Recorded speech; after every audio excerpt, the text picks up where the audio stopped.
Walang taong hindi magagalit sa paninirang kwento na puro embento. Ako po ang inyong lingkod, Tagapanood TV. Isang mapayapa at masaganang araw po sa ating lahat. Welcome back po dito sa ating YouTube channel at Facebook page. Panibagong araw, panibagong reaction video po ulit tayo mga tagapanood. At ang balitang gagawa natin ng reaction, bibigyan ng komento opinion ay ang balitang Billy Crawford sumabog na sa galit sa paninira sa kanyang pagkatao, at yan po'y galing sa channel ni Showbiz Trend Update. Ilalagay ko po yung link ng kanyang channel sa description para mabisita nyo po at masuportahan na rin. At sa mga bagong napadaan lang po dito sa ating channel, huwag nyo po sanang kalimutan na mag-subscribe. Hit nyo na rin po notification bell para lagi po kayong updated sa mga bago pang video na ating ilalabas.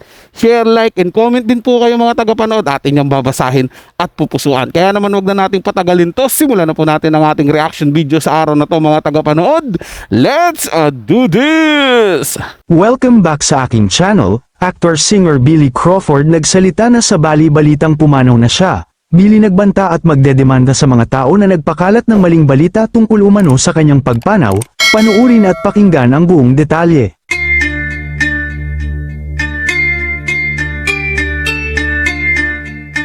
Pati nga ang actor, singer at dancer Billy Crawford ay hindi nakaligtas sa mga fake news na naglalabasan sa social media platforms dahil pati siya ay nabiktima din ng death hoax.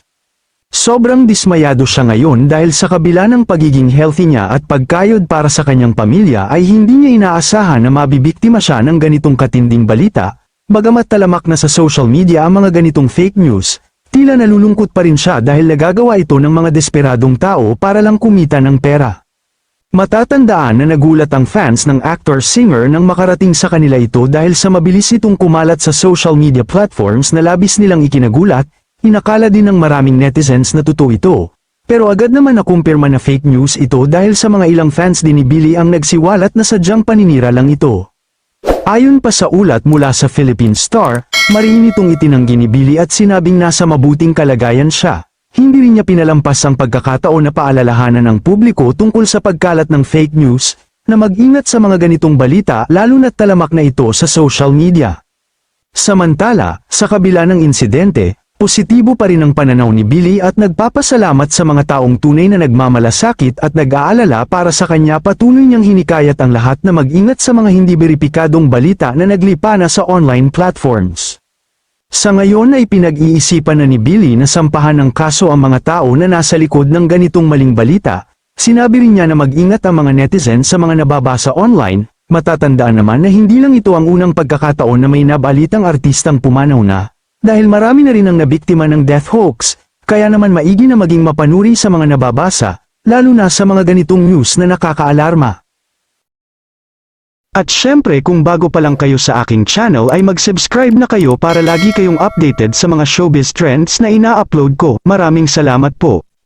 Yan nga po mga tagapanood, yung paulit-ulit kong sinasabi dito sa ating channel na bago po paniwalaan yung isang balita, dapat po may konkretong ebidensya at may konkreto pong patunay. Hindi po tayo basta-basta maniniwala agad sa napanood natin o nabalitaan natin. Kasi kadalasan po ngayon na kumakalat dito sa social media ay karamihan po ay mga fake news po. Kaya nga po sinasabi ko rito, 'di ba? Dapat suriin niyo talaga yung mga balitang nakakarating sa inyo, yung mga pinapanood niyo para malalaman po ninyo at mabe-verify niyo kung talagang totoo ang balitang ito. Katulad na itong nangyari kay Billy Crawford. Sinabi ko po dito sa nakaraang video ko na totoo yung pagpayat ni Billy Crawford. Pero yung balita na pumanaw po siya, parang hindi po makatotohanan yun. Kasi napanood ko po siya sa kanyang show noon, yung sa The Voice Kids. At regarding naman po sa pagpayat ni Billy Crawford ay talaga naman pong inamin niya yan nung sa Showtime pa lang, inamin niya na po na talagang nagpapapayat siya dahil ayaw niya po yung katawan niya na lumalaki at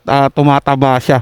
Gusto niya po ng maayos na pangangatawan kasi parang nakakaramdam daw po siya ng hingal nung tumataba siya. Yun po yung naging reason niya. Pero yung mga kumakalat po na balita ngayon sa mga social media na gumagamit siya ng pinagbabawal na drugs hanggang umabot sa punto na pumanaw na daw po si Billy Crawford. At ito ngayon patunay mga tagapanood sa kanyang paglantad, sa kanyang nilinaw na sa paglilinaw niya sa issue na hindi po totoo yung mga kumakalat na balitang pumanaw na po siya mga tagapanood. Kaya lagi ko pong paalala sa inyo bago paniwalaan ang isang balita, siguraduhin may patunay po yan at siguraduhin sa lihitimong mga tagabalita lang po mga tagapanood.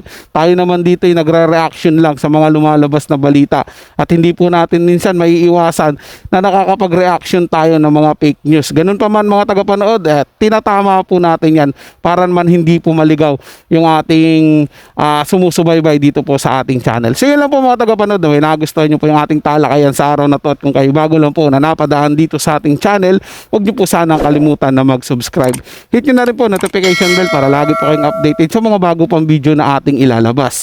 Share, like, and comment din po kayo mga tagapanood. Atin yung babasahin at pupusuan. So hanggang sa muli po, ito yung Tagapanood TV. Komento at opinion lamang. Wala pong personalan. Paalam po at mabuhay po kayong lahat.